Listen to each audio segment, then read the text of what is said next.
tell me. You told her not to tell me. I'm telling you, me, I cannot, because I'm hearing this one, you're hearing this one. She told me that you asked her out. I asked you, you said you did never ask her out. So, what are you, both of you saying two different things? And she's telling you that you're a liar, and you're like trying to prove her right. She don't come what you class in there, I'm really lie. Chai! Please talk, especially for the talk.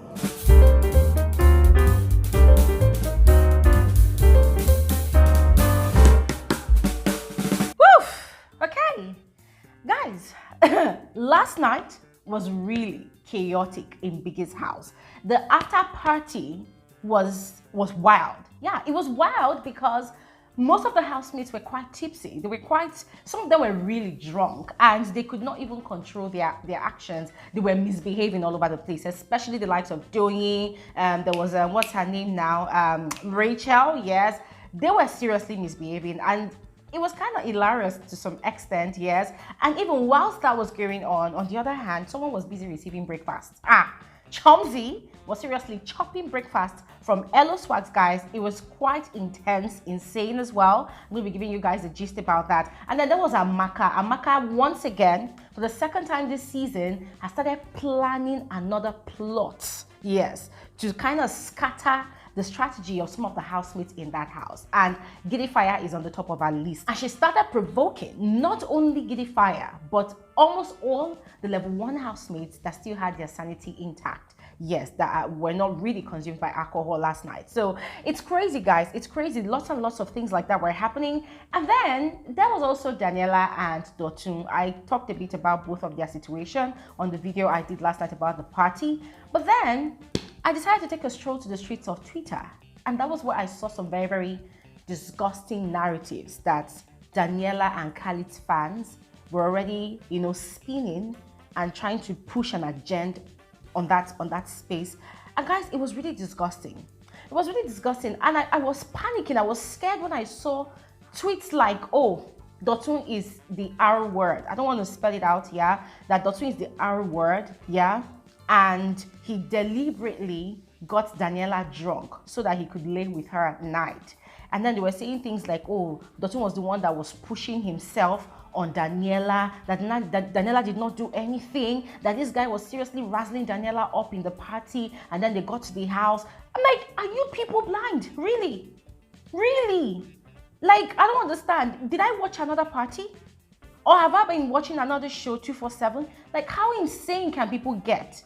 That is really disgusting. And people forget that these people, not person picking them bio, Dotun is someone's son. So people going around to spread such disgusting narratives. Listen, let me just quickly clear the air on these things, yeah? First of all, Dotun never forced Daniela to drink alcohol at the party. He did not get Daniela drunk. Daniela, on her own free will, was drinking alcohol at the party.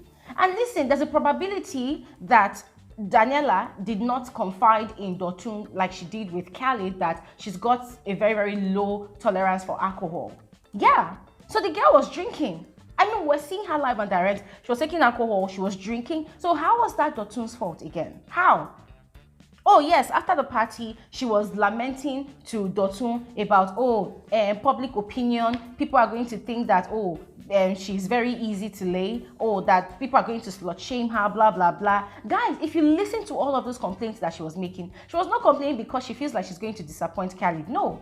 She was not complaining because she feels like, Khalid is going to be very, very upset with whatever is going on, or she's going to be betraying Khalid. No. She was upset because, hey, they are on national television. All the cameras are on them. And it's obvious that she's very, very attracted to Dotun. It's obvious that she wants more to do with this guy. But because of what public opinion will be, because of what people will say, that was why she was trying to hold herself back. It was difficult for her. It was a struggle. And yes, she was drunk that last night. And Dotun did not do shit. Dotun did not lay a finger on this girl. Dotun was right there, even encouraging her not to speak so little about herself. You'll be fine, it's true. It's true. You know how I enjoy it, you know. You're right. It's true. You're welcome. Dotun was even right there, encouraging her not to speak so little about herself, giving her pep talks. that no, girl, you are bigger than all of these things. You are better. You are more than this. And she was like, oh, no, no, no. They're going to slut shame me. You don't understand this entire blah, blah, blah. This is going to happen because she knows what she's done. She knows, guys, forget all these things. She knows what she's done. When Khalid was in the house, you and I know what went down. Yes, every night, back to back, they were doing stuff. And now it's obvious that she's met another guy that she's obviously attracted to, because this is the same Dotun that she has told on 2 or 3 different occasions that, oh, I choose Khalid, I like Khalid, blah, blah, blah. I feel like there's something serious that's waiting for us outside. Okay, fine, you've made your intentions clear to this guy. But then even after saying all of those things to Dotun, we still see her gravitating towards Dotun. It's not like Dotun is literally dragging her and saying, oh, Daniela, you must be with me. No, Dotun has told her that, okay, fine, even if you friend zone me now, obviously we cannot be friends because I've got feelings for you. I'm going to get over it, so don't worry about me. But she's still gravitating towards the guy. So please, ladies and gentlemen, last night, Daniela was tipsy, not because Dotun made her drunk or anything, and Dotun had put her in bed. She was drunk, she was yapping a lot of shit. This guy had put a bucket by her bedside so that if she wants to throw up, the bucket would be easily accessible for her. That's number 1. Number 2, he had gone into the kitchen to prepare spicy noodles for her to eat, to help tone down the effect of the alcohol.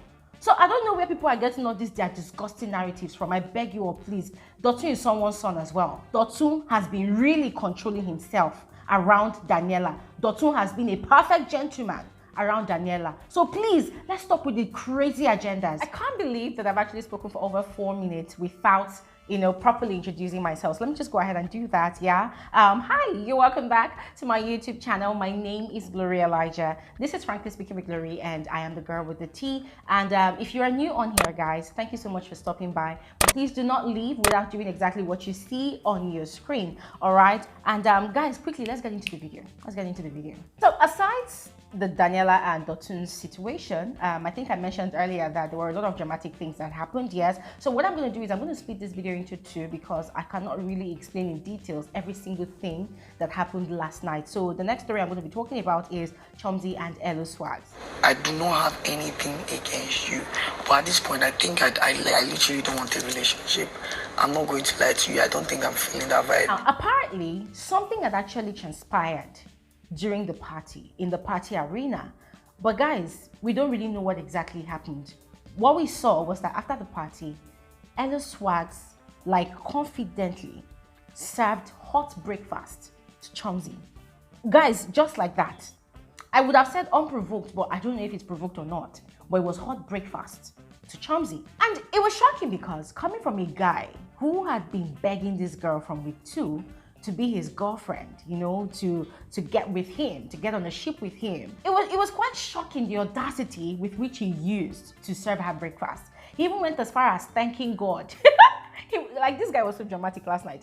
He even went as far as thanking God, that they've not really done anything XYZ. Oh God, guys. It was insane. Guys, the part that even really now shocked me the most was where he had said all what he said and he kept quiet, and Chomzy was saying that, okay, do you want us to still have this conversation or not? If I get up and leave here, we would never speak to each other again, even inside the house and outside the house. And Eloswag did not even cough, he didn't even breathe. It was as if he wasn't even there at all. And then Chomzy had gotten up and left. And guys, mind you, before all of this breakfast conversation, Eloswag had actually moved his things out of the head of house lounge.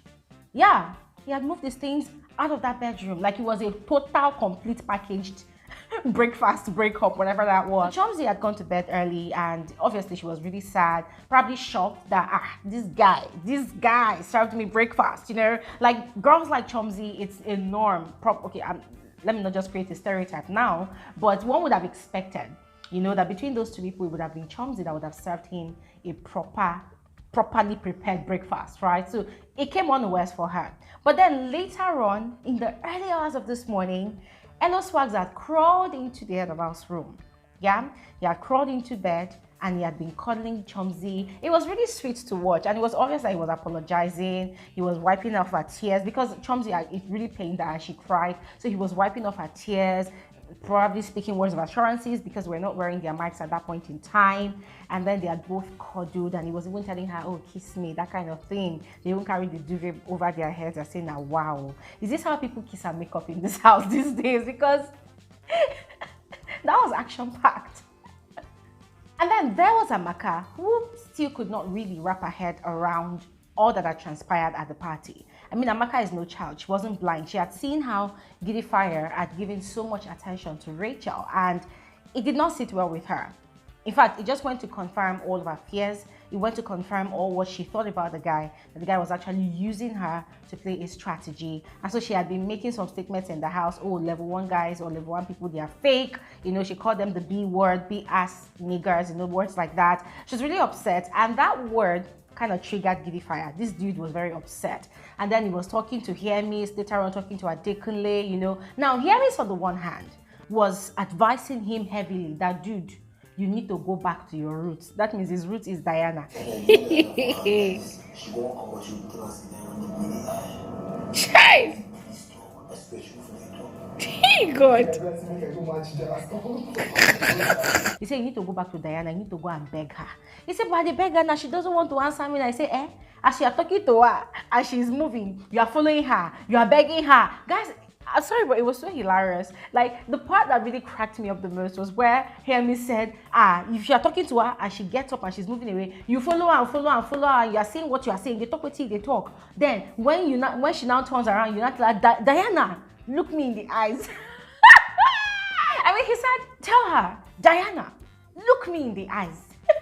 Listen to what I have to say, and then talk your talk. Say what you want to say, and then let her go. I said, chai! Doctors and professors of romance in Biggie's house, these people are quite insane. It was so hilarious. And Adekunle had literally abandoned all that he was doing and ran to the garden. Yes, to go and hear what Fire was saying. And it was quite funny how Fire even wondered the same thing. I was wondering, like, bro, what were you doing that you ran out like this? He said, I heard that you were calling me. I said, let me come. I said, okay, here we go again.